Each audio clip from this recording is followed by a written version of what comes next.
We're going to record here on Zoom. We've got Twitter. 3, 2, 1.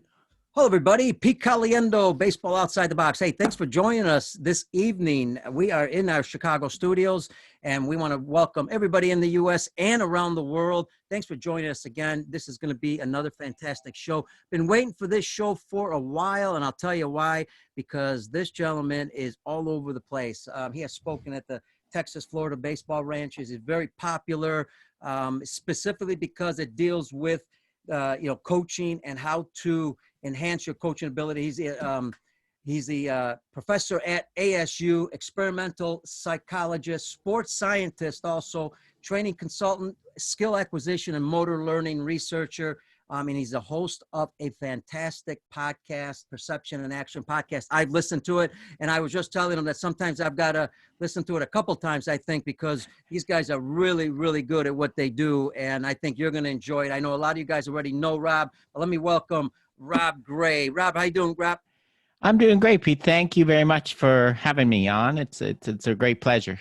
Well, between this, your work at the university, I'm sure you're on Zoom a lot. And I know Yes. I know you got some great shows. I just finished watching one of your shows with some great experts. And you bring experts not only in the U.S., but all over the world. And you've you've taught in the U.K., also in France, and and you're currently working with the Air Force also. So I think that's outstanding.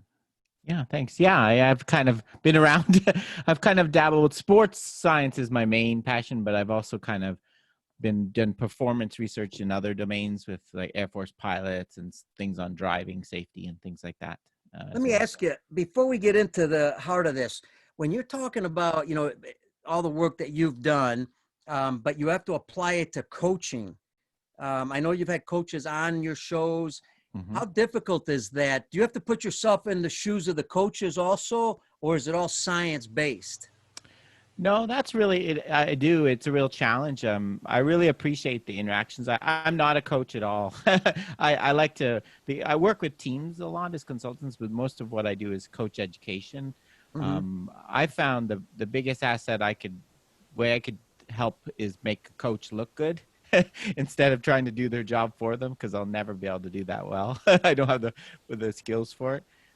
But yeah, it is challenging, and it's really helped me, my research actually, by interaction with coaches. You begin to think about how you actually apply some of this stuff, and it'll actually work. And some of the stuff you realize just does not make any sense at all when you try to actually apply it on the field. So that's been a real help to me as well on my side. You're bouncing this off of coaches that you know, and what are they testing it on their kids and with practices individually, with team practices? Is that how pretty much it flows to get the understanding? Is this something that we want to start applying more? Yeah, exactly. So I've done a bunch of studies where I brought players into my research lab, and tested them, trained them. Most of those have been college level players and some high school level. More recently, I've been, starting to get with some of the team in Arizona. Obviously, I have the Cactus League. Half the teams are here all year, and so I do meet with some of them, and we talk about specific issues with specific players. Designing practice to address particular issues. If you have, a pitcher that you want to change something about their technique, things like that, and then I just kind of do general presentations to the coaching staff to talk about this thing. And sometimes they get interested in things like eye tracking. A lot of teams have gotten interested in using eye trackers. So sometimes I meet with them to talk about that technology and applying it, things like that. Rob, does it change? Because, if we're talking about coaches that are working with you, I grew up at 37 years ago, started coaching at Mickey Owen Baseball School, which is a school that kids came from all over the world, and, we had kids 8 years old all the way to older guys, actually professionals too. Does this change when you're working with an 8-year-old or when you're working with a college player as far as, adapting all this? Yeah, that's a good question. I think there are a lot of the principles you can apply. Again, some of the issues, some of the opportunities you have, right? Once you get to the higher level, the opportunities, the more time you have to work one-on-one with the players, and that you never have time for that, in practice with kids, very often. So So you get different opportunities, and you're working on different things. You're working on more kind of, sometimes we talk about optimizing, not just trying to make huge changes, really kind of fine tuning certain aspects of skills. So I think a lot of the principles are the same. You just focus on different things. Okay. Now let's get into it. Let's talk about, because we're talking about the different approaches in skill training when it comes to baseball. Let's lay out the groundworks. What are some of those different approaches? And then we can get into some of the heart of it. Yeah. So I'm myself and quite a few other people in the motor learning skill acquisition area are kind of pitching a different. Some people don't think it's a different view, but we do. Kind of moving away, kind of the traditional way of coaching, where you coach towards this ideal technique, right? So I know the proper way to swing.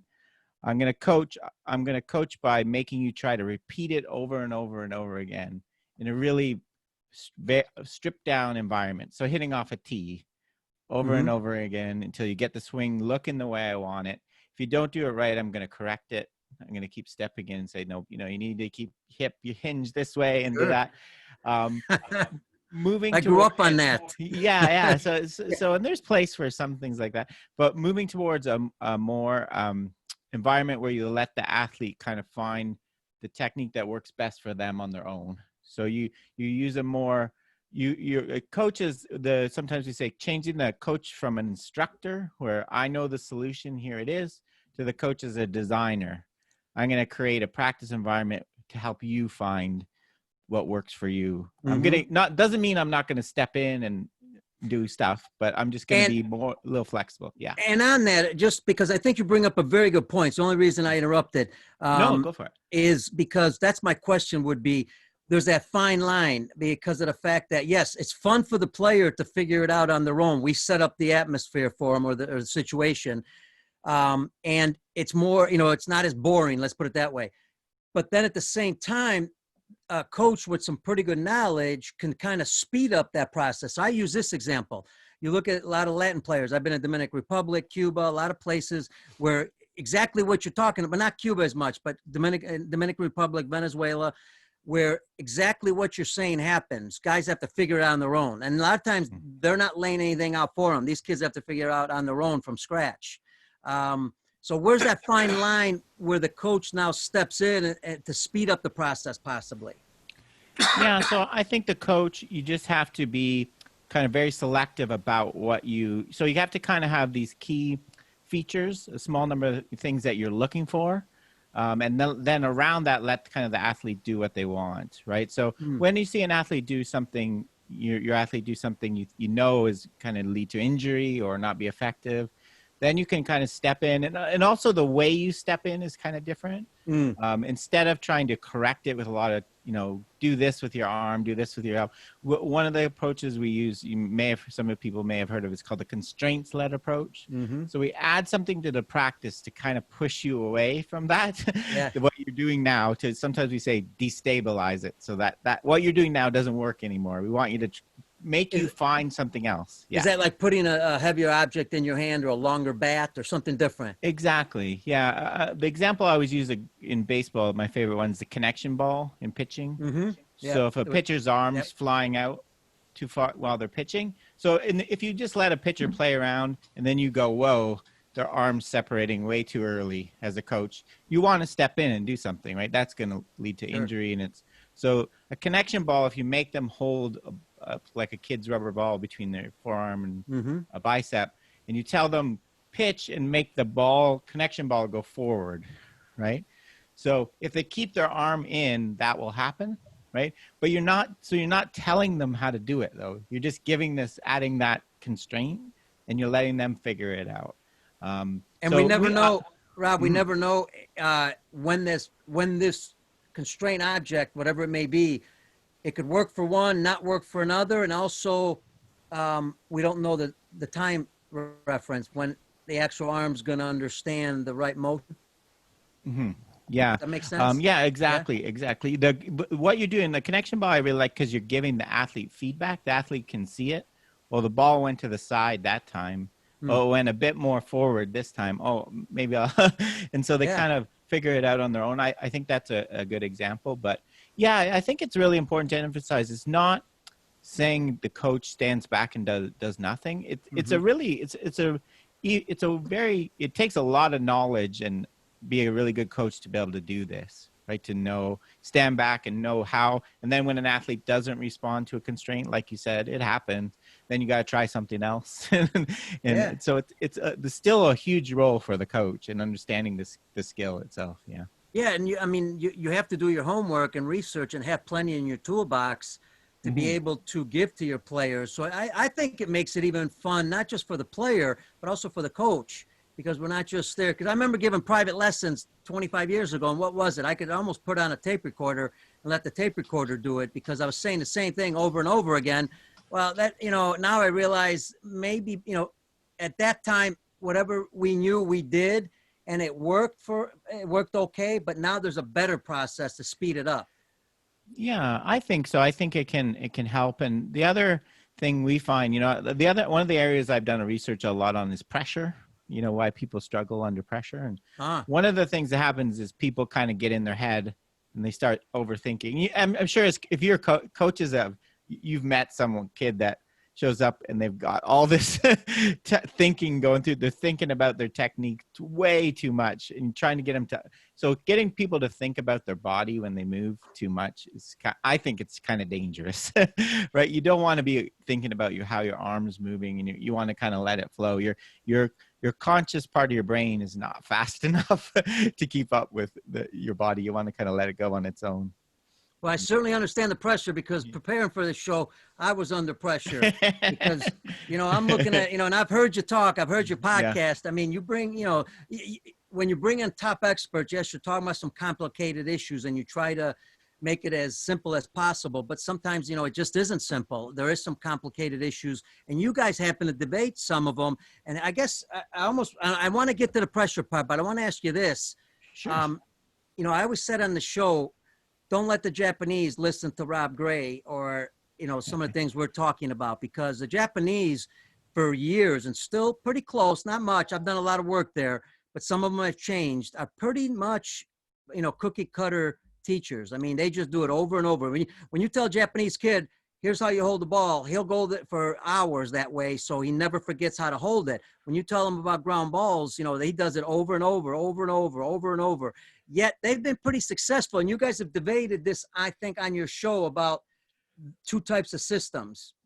Mm-hmm.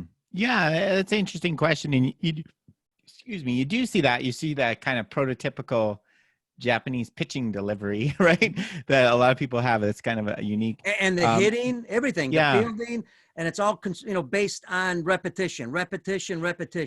In a certain degree, yeah. But they also do some things that kind of go against that. One of the things I think it's Japan does is they, correct me if I'm wrong, they regularly employ pitchers.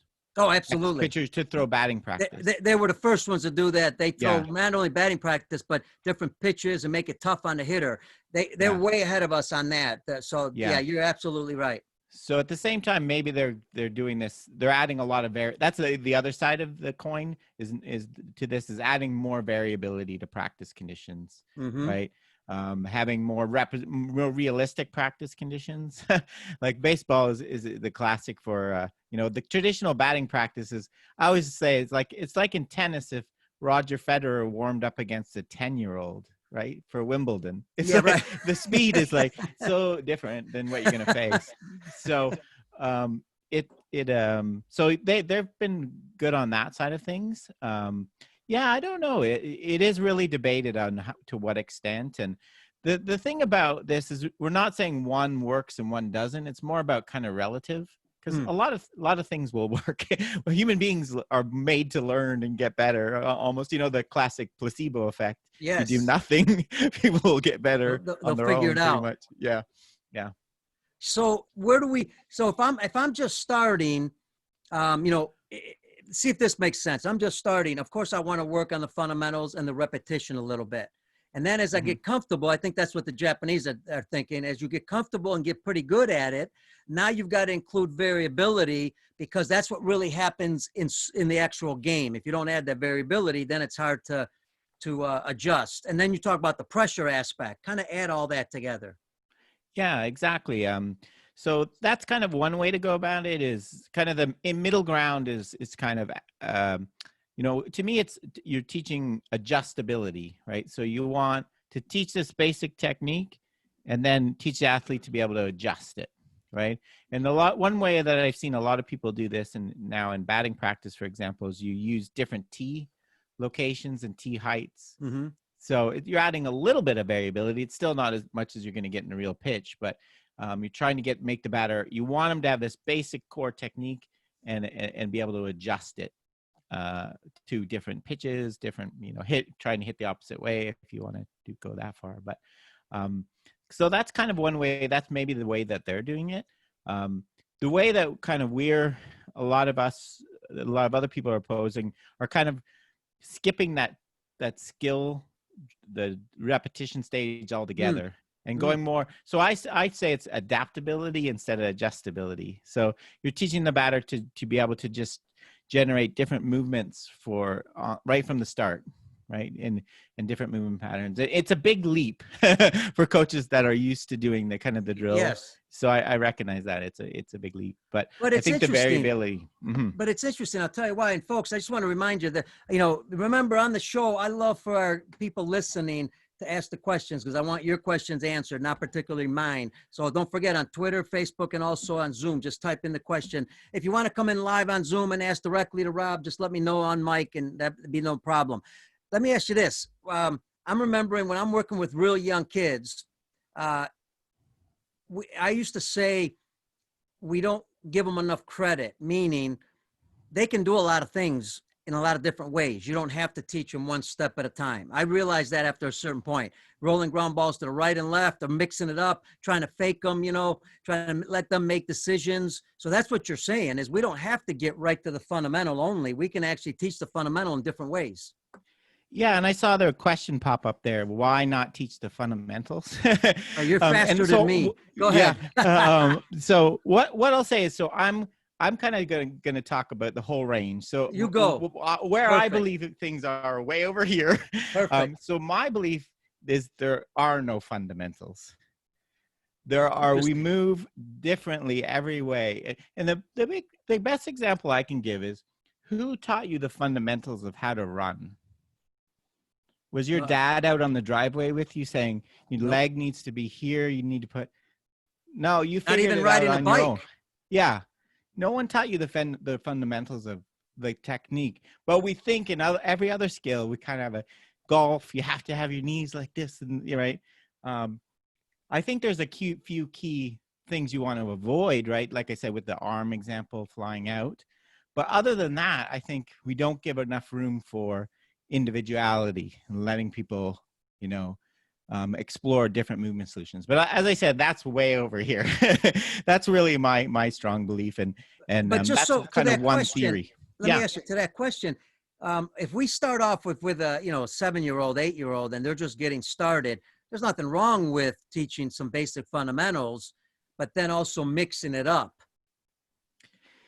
To me, it's giving them.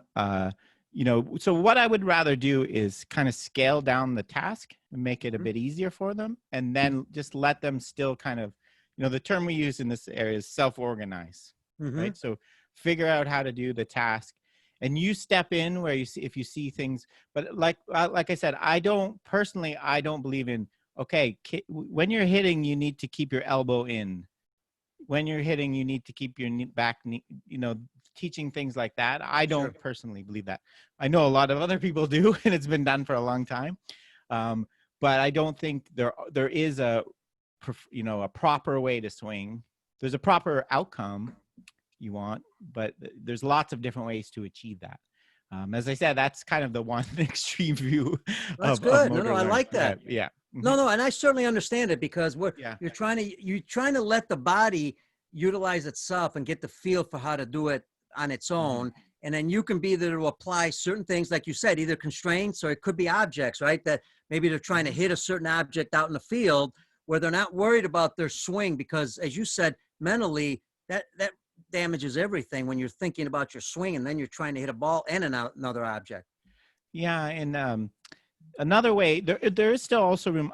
Another type of constraint, like a instruction is a constraint, a cue from the coach. Mm-hmm. So the other kind of way we do it, cueing more weight, not using bodily cues. Sometimes they're called internal focus cues. So Yeah. talking about your body and moving more about the effect of the movement, or an analogy to, you want your arm to move like a jackhammer or something, something like that. So that's another way that it can be done. But what about so yeah. external cues? Yeah, so get them focused on the effect of their movement or the environment, rather than too much on the body. That's another kind of thing that goes along with this often. Mm-hmm. Rob, where else are we heading possibly in the wrong, I'm not trying to be negative, but in a wrong direction when it comes to teaching an individual skill and also a team skill? What other areas are we kind of going in the wrong direction?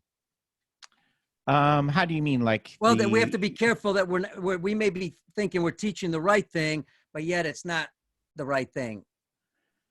Yeah. No, I think it's just different approaches. To me, the biggest worry I have is kind of when people are kind of inconsistent with Mm-hmm. their methods, right? So a lot of people are starting to hear about these self-organization, and it's kind of a sexy term now. Sure. And people are adding a whole bunch of variability. So adding variability to practice is a good example. I want you to think about what you're trying to achieve with that. So if you're trying to achieve that adjustability I mentioned, so you really believe there is one proper way to hit, then stick with that belief and use variability for adjustability. Like, so, right? But if you are willing to, if you do accept that there isn't really a proper technique, there's lots of different ones you have to use depending on the situation, then you use variability kind of in a different way. So that's kind of the biggest thing. I'm not trying to, argue that I know this is the right way. This is the way I believe that I think it's the better way based on the work I've done. But I'm not going to, it's not, the other way has been around for a long time, the traditional way. But what worries me is when coaches kind of mix and match approaches. Doesn't mean you can mix and match. You should mix and match methods, but kind of consistent with the approach you have overall. So you should have a philosophy, I think, as a coach, and stick with it. When you say mix and match, explain that a little bit more. So what I'm seeing now is, so coaches will spend a long time, training, drilling a particular technique, a particular batting or pitching technique. And then they've read somewhere, they've heard about this kind of constraints or variability. And so they'll just throw that on top. A great example of this, actually, let me give you a soccer example. So in soccer, I've seen this so many times in practice. Soccer, one of the things, kind of manipulations we use in practice to let players learn to explore and pass, is what's called a small-sided game. So basically, you reduce the number of players in space on the field, and it gives people more interaction. So coaches spend a whole bunch of time drilling the players about where to pass, and then they've probably read about the small-sided game thing, and they'll start doing it. And I've watched them, like within a minute, they're jumping on the field saying, no, you should have passed there. You should have done, right? So they're mixing. If you want to tell players, teach them where they should pass. Gotcha. But if you trying to throw this small-sided game, it's not going to work if you jump in and correct. You kind of defeated the purpose of it. So the same with variability. If you're going to add a whole bunch of variability for the purpose of letting someone explore, but you're going to jump in and keep correcting the movement, then you're really kind of going two different ways. So I don't think it'll be effective. And it's interesting because, I know a lot of countries, being on the World Baseball Softball Confederation Tournament Committee, I see a lot of countries, what they're doing, and a lot of them have gone to smaller games for younger players, so they touch the puck more, they touch the ball more, and they're playing the game's a little faster, so there's a little bit more fun into it. Like you said, they're making decisions because, and that's one thing I always argued. We don't allow young kids, and again, I don't know the science, you do, but we don't allow the young kids to make decisions young enough. We always want to tell them where to run, when to do this, when to do that. When the ball's right in front of them, they can make that decision. And you know what? If they make a bad decision, how better can you learn by making mistakes? Yeah. No, that's another thing that we kind of go against. So the traditional approach is, I'm going to teach you all the fundamentals first, then kind of plug it into the game where you make decisions, right? Another, like soccer is an example. I'm going to make you dribble around cones. So you learn the basic technique first. Then you will put you in a situation where you get to make decisions. I'd much rather train both of those at the same time, right? Mm-hmm. Because movements have a function, right? They have a purpose. And when you, what we call is it, the name of my podcast is Perception Action Podcast. And at the end, I always say, keep them coupled.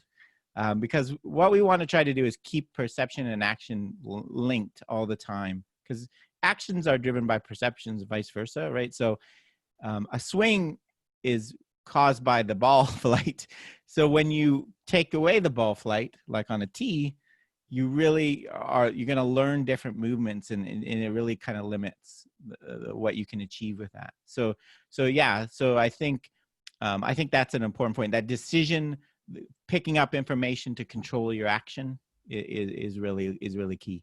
Love it. And I'm going to take a question from our great friend, Jim Jones, and not only a college coach, but also he's taught all over the world. He's one of the leaders in international baseball when it comes to especially working with coaches.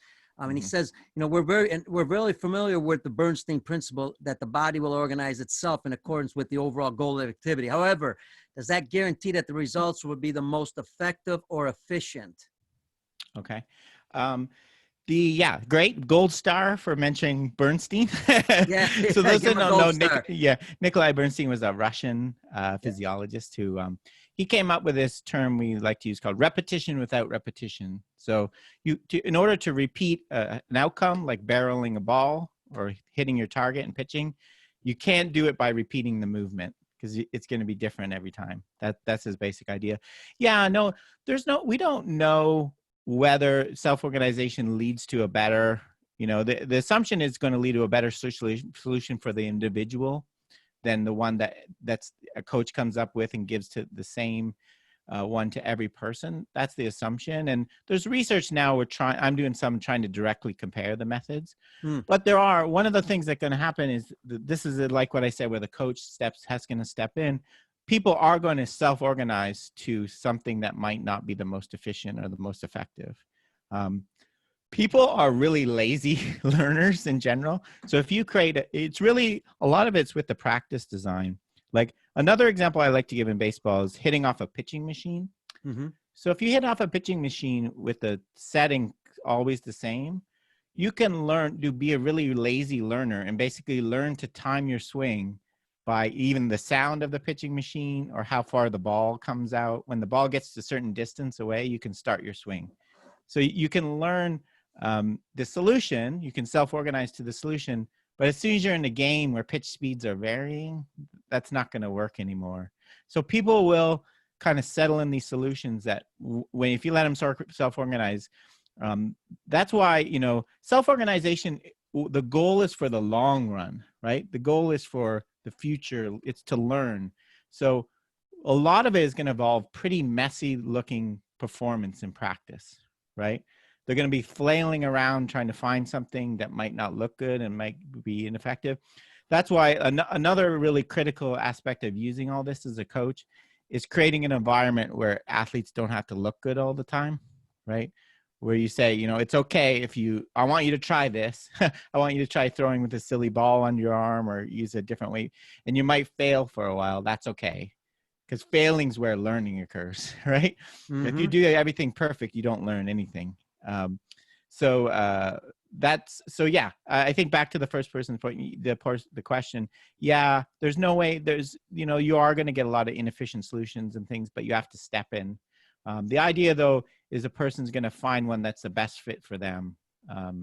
Their individual constraints, we call it, their height, their flexibility and so on.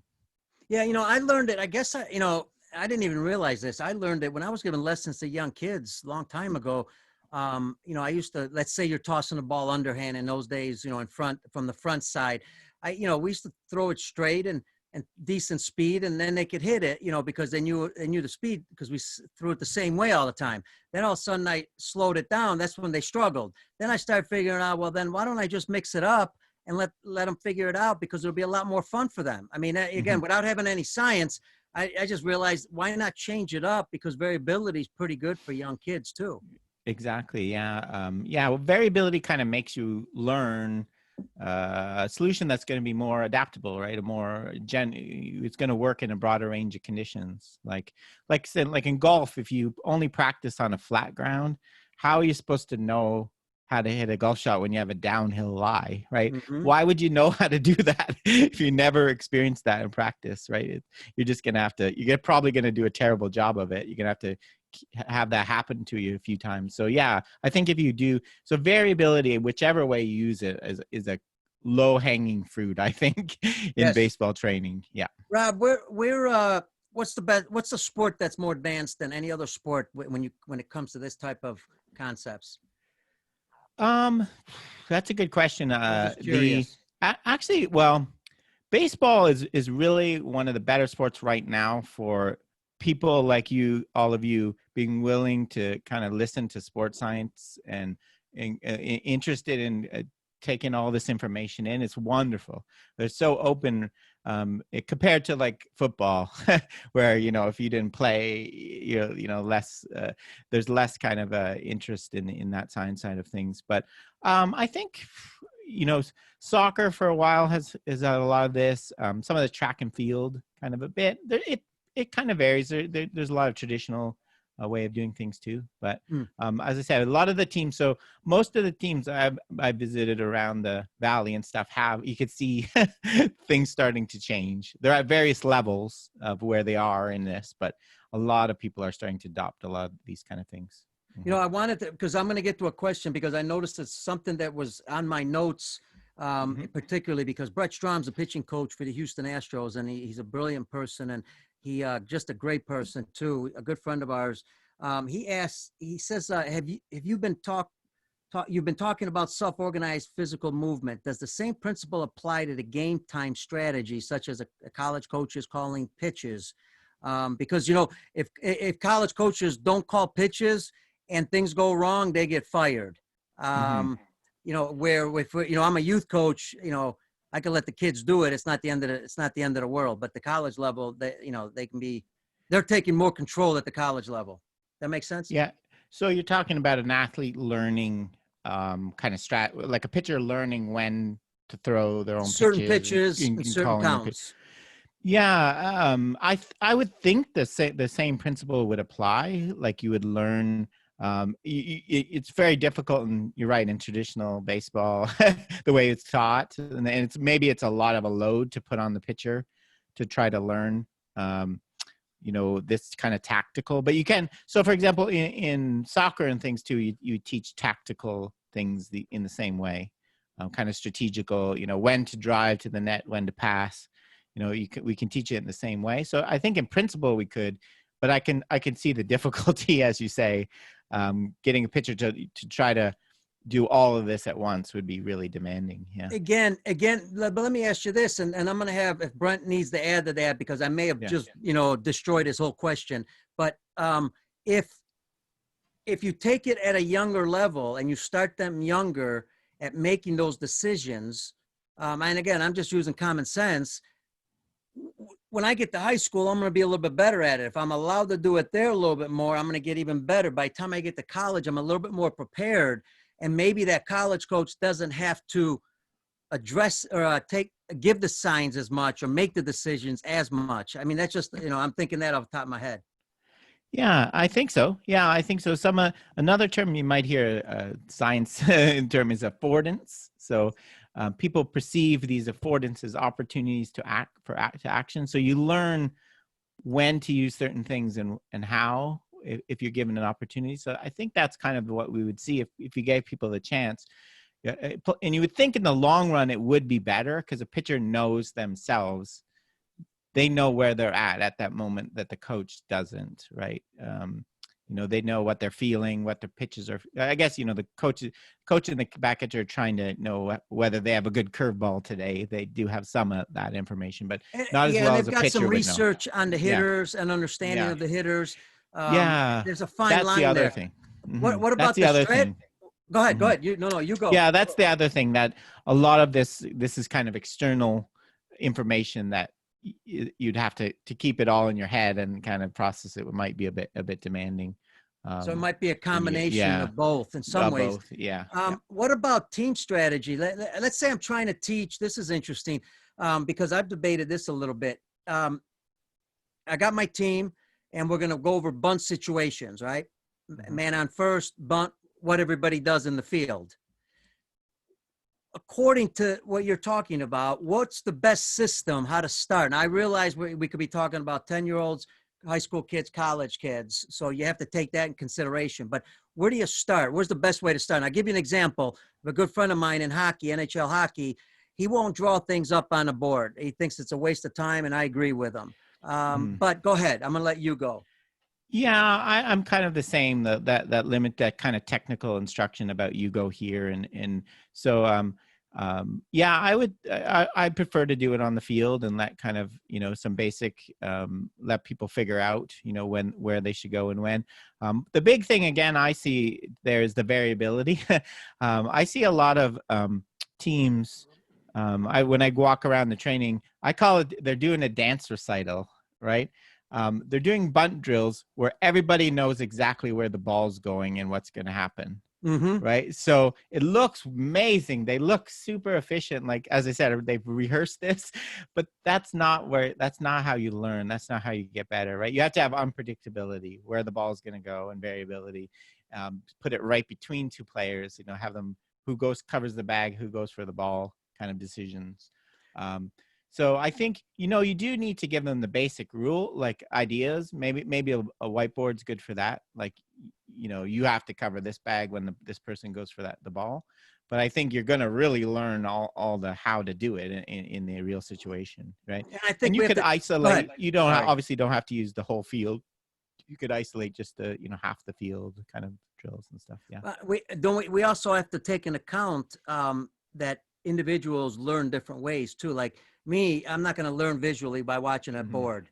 I've got to do it. So I imagine some kids are visual, some you have to do it, some are, have to listen to you say it, whatever it may be. There's different ways to learn. So do you have to understand that also?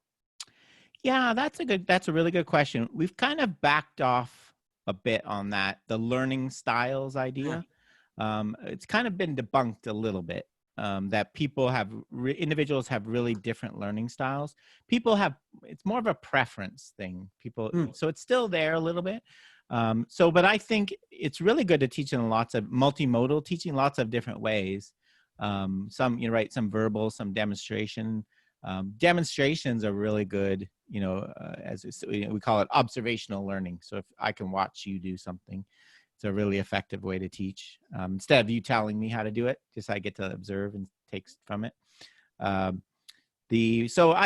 still think it's good to have lots of different modes and kind of let people get out of it what you will. But as I say, that learning styles kind of thing is something we've dropped a bit in the science side of things. Yeah. And again, I'm going to throw things out because and then you tell me, because I'm thinking of what some of the things I do. One of the things that I've changed is, like you said, on a bunt situation, if I'm going to teach it, I'm going to lay out the situation and then I'm going to let them do it because I want to figure out what they know and what they don't know. Because if I teach it ahead of time, I feel like I'm wasting time because I'm telling them something they may already be doing that they may do right. So why teach it if I've only got so much time? So now once you've seen them do it, I would assume you can make corrections.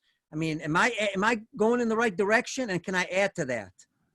Yeah. So you mean if someone does the wrong thing on a bunt drill? Well, then I can make the correction. But if let's say if I told the first baseman, here's what you're going to do in this situation, right?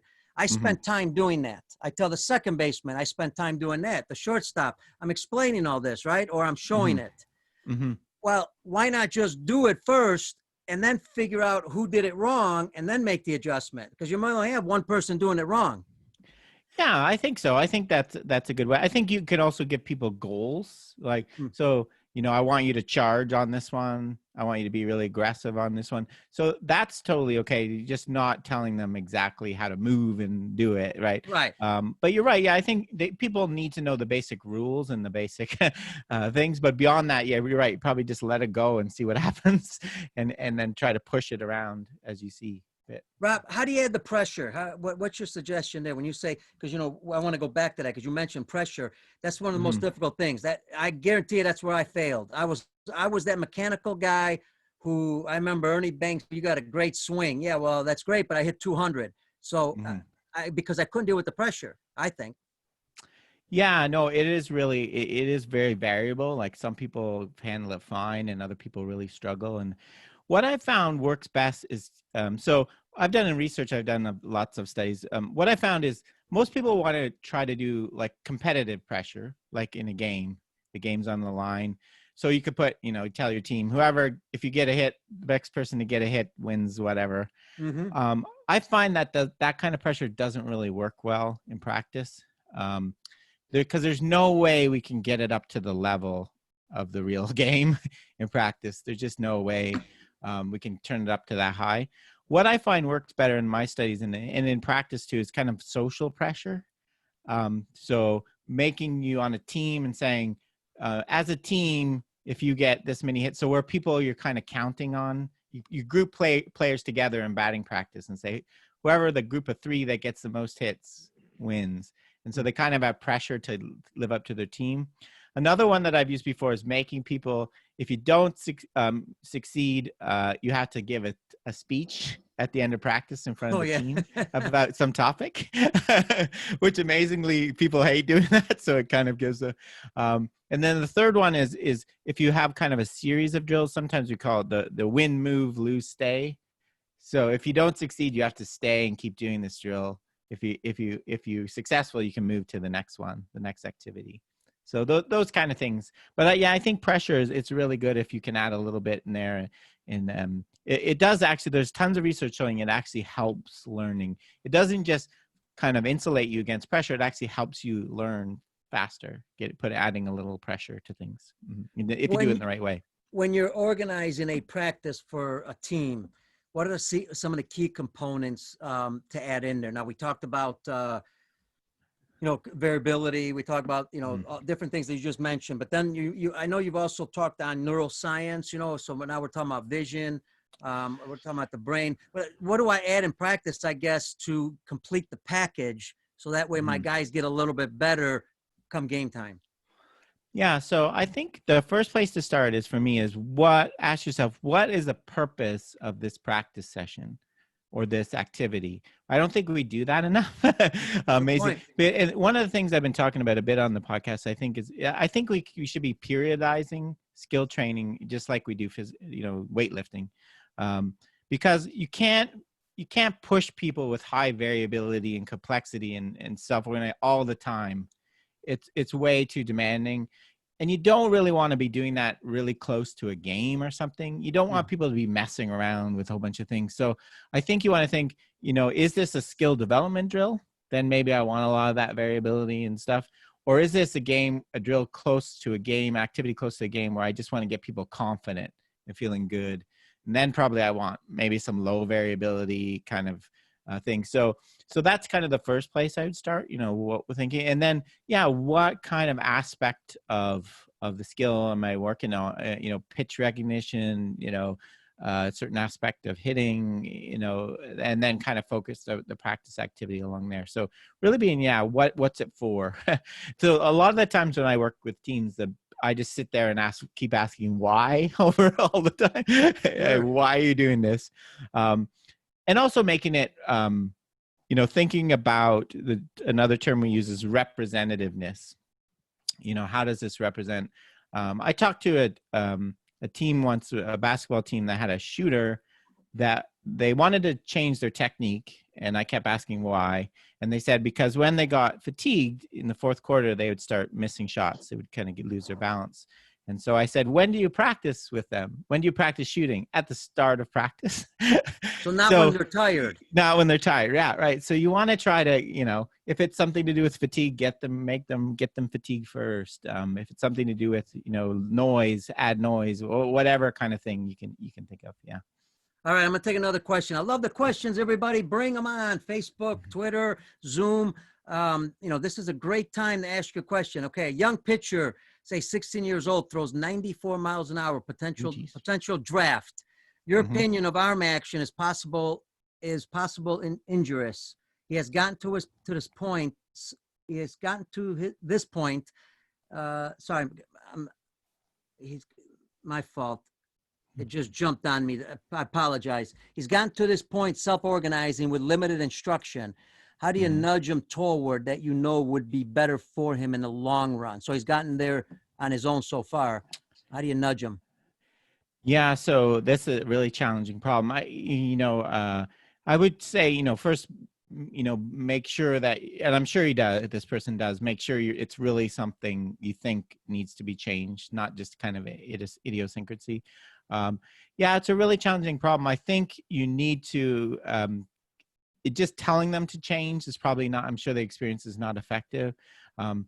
Another one I've done this a lot in my research is with football quarterbacks.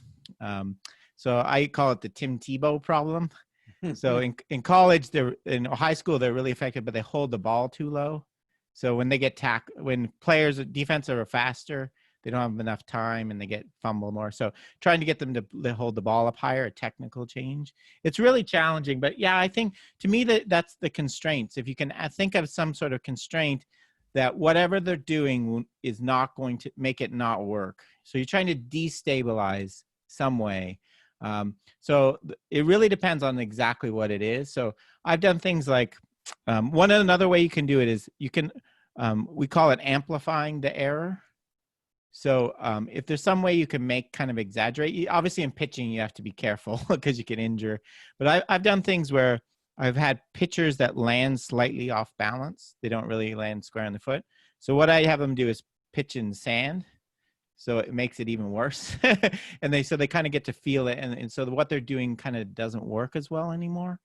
So that's really what you're looking to do with the constraints. Kind of find some way, a thing you can change the task so that what they're doing is not going to work. Because that's really the main way you can make it change. It's hard to make someone make a change if everything's working, right? People don't really have, we don't really think long-term very well, right? That's why, we used to lose some weight and right. We want to think in immediate success. So, yeah. And the advantage, I'm just thinking of that question. What a great question. The advantage we have nowadays that we didn't have 30 years ago. I mean, sure, we had video, but we don't have the science that shows us what possibly could be damaging my arm, showing the actual movements of the body, the pressure points. So now if you got a little bit of science, I imagine if you show that young person the science behind it, that, hey, it's going to damage your arm because of what you're doing, it's got to add a lot more credibility than if, me, Pete Caliendo, as a coach says, well, I think you're going to get hurt in the long run because, your arm's doing this. Mm-hmm. Yeah, I think so.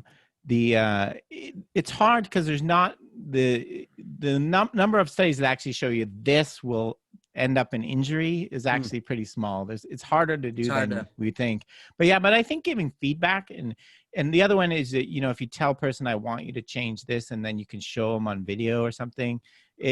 Athletes are, they're competitive. If you give them a kind of a goal like that, sometimes that can help too.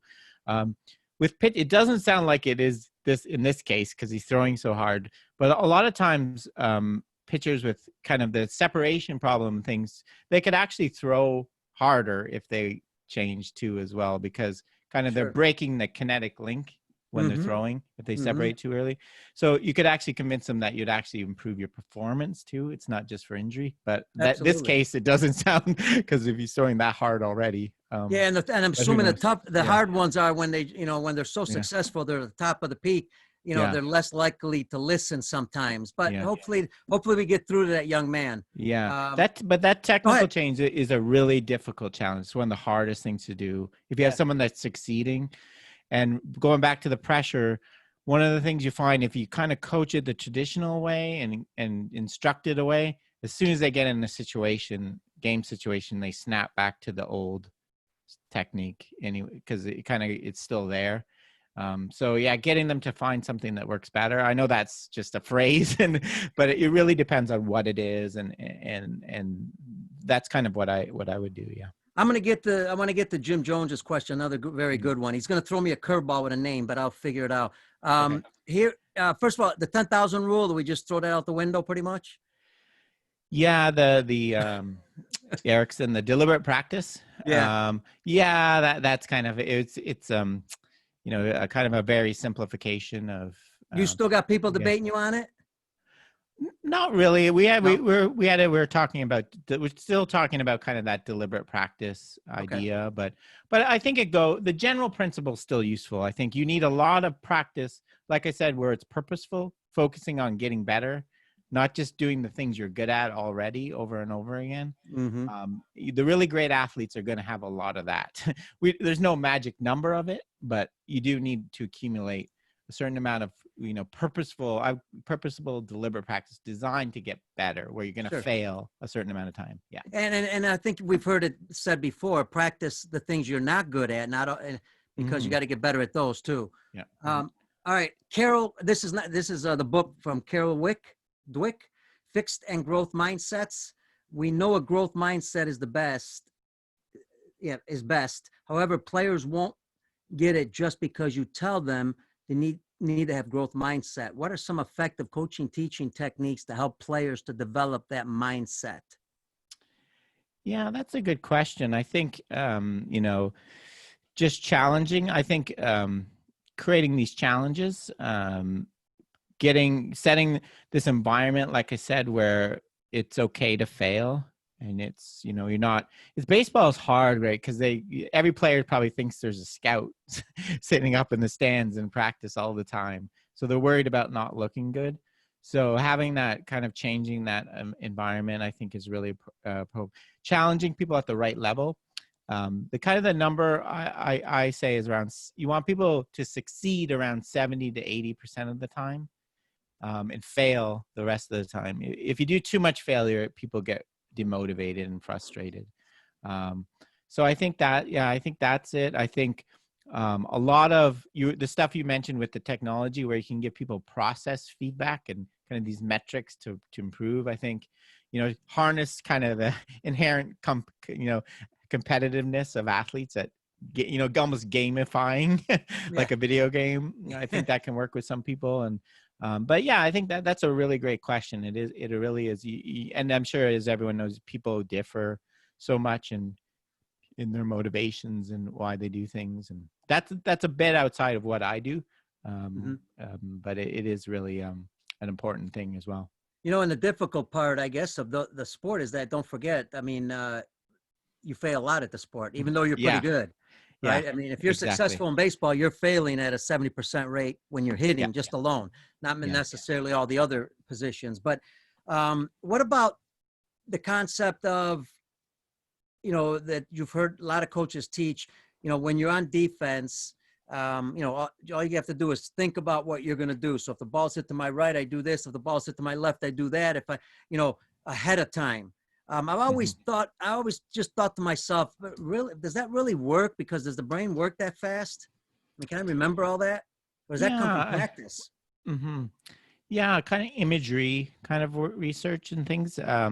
It does seem to be some benefits, kind of having in mind, kind of, thinking about, how you're going to respond. There's research that actually when you do that kind of thing, you actually activate parts of your brain that are used in performing the action. So I think there's some merit to that, but you're right. It's not like you can know everything that's going to happen, and you have to be kind of adaptable to things in between, right? But I think having kind of imaging and being prepared, definitely, I think it can help. This comes up a lot on the show, but we just like to repeat it. Obviously, we talk about multi-sport athletes. You do the research, way over 95% of major league players are multi-sport athletes. You look at golfers, there's only one in the PGA that was not a multi-sport athlete. So that obviously is a big benefit to be a multi-sport athlete, especially at that age of, 8 to 12, what they call that window of trainability, I guess. What about, what sports help baseball the fastest? So if you're going to train with other sports, which ones would kind of adapt better to make you speed up that process for baseball? Yeah, that's a great question. This is it's a tricky problem, that this diverse forcing. And baseball too, I can imagine it's a huge problem. You have kids that want to play baseball all year round, and they have the Right. opportunities to now. Making them do this is tricky. I don't know. It's a good. I'm a big believer in things that help with kind of body awareness. So martial arts, Mm-hmm. gymnastics might be a hard sell for a lot of Sure. baseball very players, good but it for would 'em. help. Any kind of movement sport, because I think the kind of more awareness you have of your body is going to help you do those kind of self-organization or technical changes. Like if I know where my hip is and I can sense where my arm is. A lot of people, I have terrible at that. Grew up playing hockey in Canada, so I don't have any good awareness of that. So I'm really a believer that would help an athlete in the long run if they could. Sometimes we call it kinesthetic awareness or body awareness, feel, all these kind of things. Something that would encourage that, I think, would be a help. Yeah, and then Rob, here. obviously Oh, sorry. a main thing we're trying to get at diversifying is enjoyment and getting them away from their main sport. So I think just having fun is probably is a good qualification for. I'm going to get to a couple more questions. We got about Okay. 5 to 8 more minutes left. Appreciate your time, Rob. You've been great. This is fantastic, and I know you do a show every week on all this stuff. So I encourage people to go to the podcast, and we'll put it all in the show notes. Also, I want to get to a couple questions, but before I get to the next question, I just wanted to ask for somebody, because you hear this with parents a lot. Ask this question: when you got young kids that are just starting off playing, how do you know if they throw righty lefty, bat righty lefty, and it's always a question that comes up. And do you make the decision for them I'm going to throw this at you too, according to their visual aspect, their dominant eye and all that stuff? Yeah, that's a great Is that a show question. in itself? That's a tricky. So I did an episode a few weeks ago on eye dominance, and there's some hint of that having your dominant eye is your lead eye, I think, is in your hit is better. But it's not really strong. I think it's not something to make a huge worry about. Handedness, is especially what side you hit from. Yeah. It is really, because I'm right-handed and I hit left-handed in baseball. I don't know how I got that. And so I don't know. That's a really tricky question. I don't know whether it would be worth letting them switch hit at the Or start, just try both of them, and see which one they're Yeah. better at. And folks, just so you know, Rob, had no clue what questions I bring up. We don't cover them ahead of time. Yeah. And this is what's great about the show. I don't do that. I mean, we get a general idea what direction we're going, but sometimes I may ask a question that's not relative to your exact study. So I understand that. Yeah. And I actually believe that bilateral, I call it sometimes bilateral training, might be beneficial. Yeah. So not switch hitting for the sake of using it in the game, but just getting better balance and absolutely the different. So I think, letting them explore. But that's a tough, in certain sports like golf, we force you to do it because most cases they're not going to have left-handed clubs lying around. Right. So, but that's a really good question. I don't have a super great answer. And that's okay. But you've talked about this on your show. And, I just had a show recently with somebody. We're talking about golf, the mental aspect, because, in golf, you talk about being mentally tough. You got to be mentally tough in golf. And most people aren't, because their clubs are being thrown all over the place, me included. But, have you heard of slow practice? It made famous by Ben Hogan. Utilized and you spoke about pianist and violinist, I believe, one time, guitarist and other musicians. Hogan used it in golf. Any possible impact to learning baseball skills like this? So doing a really slow motion kind of swing. It was a Ben Hogan theory, I guess, that was utilized by pianist and violinist. Hogan used it in golf. To slow down, it sounds like, to do it slow, super slow. Yeah, I don't know. I don't on the surf. My gut reaction is no, because you want to kind of keep the timing is so important in all these actions. But maybe in terms of that feel I was talking about, so you can feel certain positions and for certain feel. I think it could be useful that way. But in general, I would say you want to keep it at the top speed. I know one of the Franz Bosch, I think, talks about keeping everything at full speed. I think. If I remember. So I mean, if I took an 8-year-old, 9-year-old let's just use the example I'm hitting, and instead of throwing a ball, but I'm actually, he's just going to swing, right? Mm-hmm. And he's going to do it just super, like in slow motion. And then, you know, his own natural motion. We're not going to tell him what to do. And then kind of speed up that process. I'm just throwing this in there. Just speed up the process a little bit at a time to understand and get that feel that you talk about. Yeah, I think you could. Sometimes we call it, simplifying. So I think you could do that with lower speeds, lighter balls, things like that. So changing the constraints again to try to get people to do that instead of just doing this kind of rehearsal of it without the ball, and trying to do this unnatural slowing. I think you could make them do that kind of based on the situation you put them in. Maybe would be better. You know, you've also said you can overtrain in sports. Kind of give an overview of what you mean by that, overtrain. So I think you can, well, I think a lot of the training, like I said, is not really, if you're really focused on getting better, a lot of it is inefficient and really not going to help. It's just kind of killing time. So you're saying repetitive. Yeah. Okay, So that's what you repetitive mean training. by overtrain. Yeah. And I think repetitive training, likely could lead to injury too. So I think that's mostly what I'm talking about, in terms of training. Gotcha. Fantastic. Well, I'll tell you what, let's end it on this. Rob Gray's final comment, give us some another nugget when it comes to, teaching young kids or teaching older players, the process of practice organization, whatever it may be, whatever you want to throw out there. Yeah, I guess I would go back to that coach as a designer kind of idea. Use it as an experiment. Yeah, add some variability, try things. Be willing to do that. I think you could get a lot out of it in your practices. I think it makes practices more fun for kids too. When you shake things up a little bit and they're not repetitive drills are pretty boring, right? So adding a little, I would really encourage people to kind of explore as a coach, in the design of practice sessions. All right, that is it. That's Rob Gray, Arizona State University professor, and he's also at Twitter at Shaky Weights. But don't worry, we will email that to you and also put it on our show notes. We'll have all that so you can get a hold of him. And I encourage you to go to his podcast, check it out. I try to listen to it as much as I can when I'm walking my dog, I'm exercising, doing all my routines that I do. So again, Rob, thanks again, man. I really appreciate it. Never met you, but I know everybody that you've been with, with the Netherlands and also all the guys at the Florida and Texas Baseball Ranch. You guys have done a great job. Great. Thanks, Pete.